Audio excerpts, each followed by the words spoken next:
इसे व्यवस्था कहते हैं या कंसंट्रेशन ऑफ पावर कहते हैं। और आपने एक चीज ध्यान दी, हमारा रिपोर्टर खुद कितना वनरेबल है, बावजूद उसके अभिषेक उपाध्याय आपके सामने ये सारी खबरें ला रहे हैं, और भी TV9 के तमाम रिपोर्टर्स। कहीं गुस्सा है, कहीं गम है, अस्पताल से लेकर शमशान तक भीड़ है। पहले जिंदगी बचाने की कोशिश में तमाम दिक्कतों से सामना करना पड़ रहा है, और जिन लोगों की जिंदगी नहीं बच पा रही है उनके परिवार को अंतिम संस्कार करने के लिए लंबा इंतजार करना पड़ रहा है। शमशानों में शवों की लाइन है और कब्रिस्तानों का दायरा बढ़ता जा रहा है। गुजरात से, वडोदरा से लेकर बेंगलुरु और छोटे छोटे जगहों पर भी इतनी मौतें हो रही हैं कि सिस्टम लाचार नजर आ रहा है।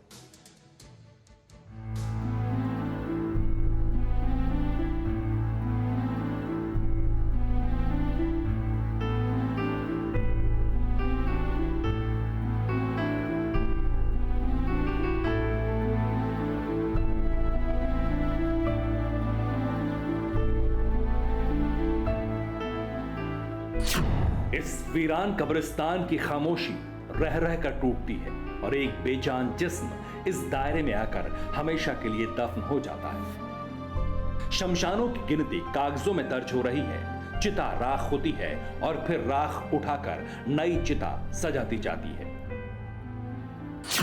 लेकिन कब्रिस्तान में कोरोना की त्रासदी के सबूत हर बार एक नई जगह और एक नई कब्र की सूरत में हमेशा के लिए दर्ज हो रहे हैं।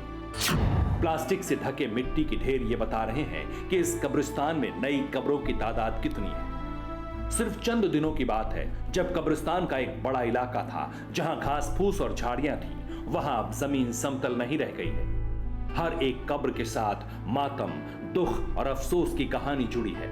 हर कब्र के साथ एक परिवार के अधूरेपन की दास्तान है। कोरोना ने कैसे शहर दर शहर कहर बरपाया है, गुजरात के वडोदरा में भी इसका एहसास हो रहा है।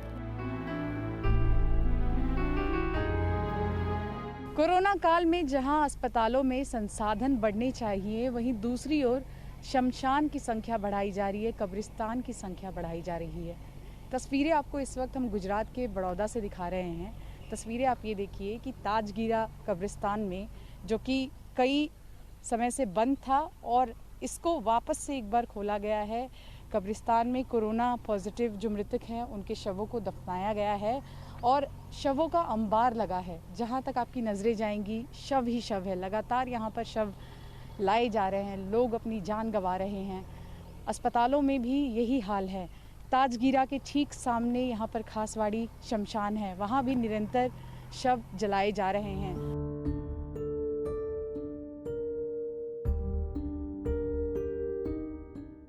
बहुत मुश्किल था इस कब्रिस्तान की हालात को कैमरे पर बयां करना, क्योंकि कब्रों की कतार की तरह ही यहाँ शवों की कतार लगती है। लेकिन आमतौर पर हर अस्पताल से शवों का डिस्चार्ज दोपहर बाद किया जाता है, इसलिए सुबह के वक्त थोड़ी देर के लिए ये कब्रिस्तान वीरान होता है, लेकिन बेचैनी खत्म नहीं होती।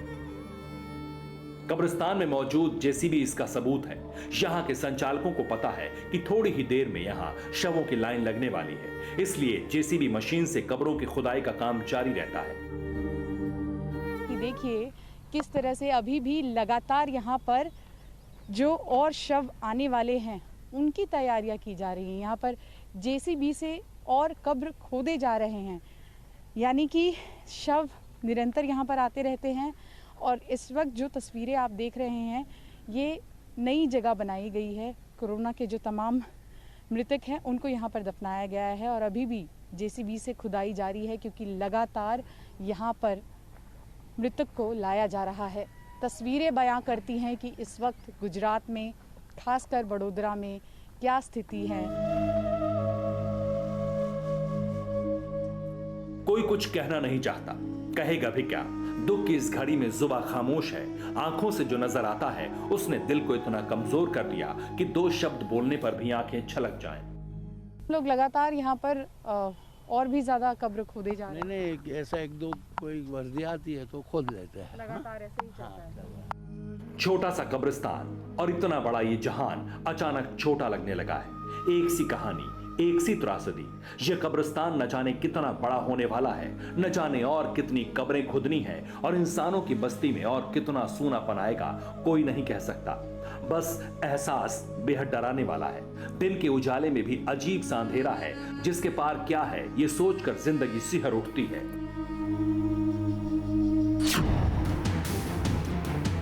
वडोदरा के ताजगिरा कब्रिस्तान के पीछे खासवाड़ी शमशान है। वडोदरा में हिंदू हो या मुसलमान, अंतिम यात्रा एक ही रास्ते से आकर एक मंजिल तक पहुंचती है और शमशान और कब्रिस्तान की मामूली दूरी में अलग अलग धर्मों को लोगों का अंतिम संस्कार होता है।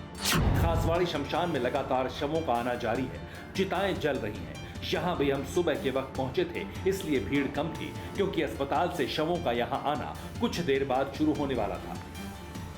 कोरोना के चलते लगातार मौत का आंकड़ा बढ़ते जा रहा है और शायद यही वजह है कि शमशान से लेकर कब्रिस्तान हर जगह वेटिंग जारी है। पार्थिव जो शरीर है वो यहाँ पर लाया गया है, कोरोना के मरीज यहाँ पर लाए जाते हैं और लगातार इसी तरह से धू कर शव जलते रहते हैं। प्रतिदिन की अगर हम बात करें तो यहाँ पर कोरोना के मरीजों के अलावा जो अन्य मरीज भी हैं, ऐसे लगभग 70 से 75 शव यहाँ पर लाए जाते हैं और लकड़ियों के सहारे, इलेक्ट्रिक शवदाहिनी के सहारे इस खासवाड़ी शमशान में अंतिम क्रिया की जाती है। हम तस्वीरें जो देख पा रहे हैं और जो बयां कर पा रहे हैं वो बेहद दर्दनाक है।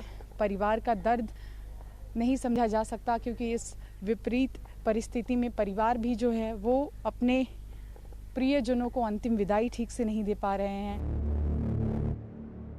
खासवाड़ी शमशान में रोजाना 70 से 75 शव जलाए जाते हैं, जिसमें अधिकतर शव कोरोना पीड़ितों के रहते हैं। प्रतिदिन अगर हम बात करें तो कितने शव आप लोग देखते हैं? करीबन एब्रोक्स तुम्हारे जो कोविड-19 के होते वो 4 बजे से लगाकर रात को 12-1 बजे तक जलते रहते हैं। और कितने शव होंगे? नॉर्मल सब मैक्सिमम 50-55 पर डे आते हैं।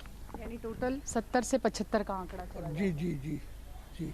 कोरोना से यहाँ भी हालात खराब हैं? यहाँ बिल्कुल बड़ौदा के अंदर बहुत कोरोना से हालत ख़राब है और करीबन यहाँ मैं मानता हूँ 24 घंटे के अंदर 250 जैसी लाशें जलती हैं।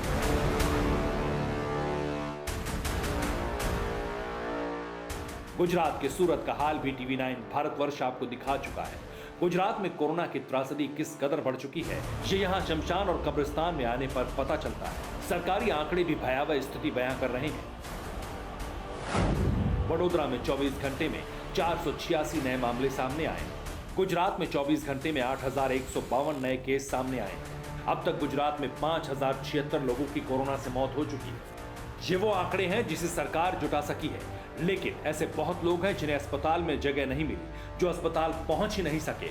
उनकी मौत का एहसास और डराने वाली त्रासदी का एहसास शमशान आने पर पता चलता है। गुजरात में 1 अप्रैल से किसी भी राज्य से आने जाने वालों के लिए RT-PCR जांच के नेगेटिव रिपोर्ट लाना अनिवार्य है। जांच रिपोर्ट नहीं लाने वालों से 800 रुपए लेकर हवाई अड्डे, रेलवे स्टेशन, बस अड्डे और दूसरी जगहों पर उनकी जांच की जा रही है। गुजरात के 8 महानगर अहमदाबाद, सूरत, राजकोट, वडोदरा, जामनगर, भावनगर, गांधीनगर और जूनागढ़ समेत 20 शहरों में रात 9 बजे से सुबह 6 बजे तक नाइट कर्फ्यू है। कोरोना त्रासदी अब दक्षिण के राज्यों में भी बढ़ रही है। कर्नाटक के बेंगलुरु में भी अब कोरोना से लगातार लोगों की मौतें हो रही हैं। यलहंका इलाके के मुक्तिधाम में अब शवों की लाइन लग रही है और अंतिम संस्कार के लिए लोगों को इंतजार करना हो रहा है। मॉर्निंग 11 बजे आके अभी हमारा नंबर है 8वां नंबर है। अभी हमारा गाड़ी होने के बाद अभी 12 गाड़ी खड़ा है बाहर। फिक्र आपकी, सोमवार से शुक्रवार रात 9 बजे सिर्फ TV9 भारतवर्ष पर।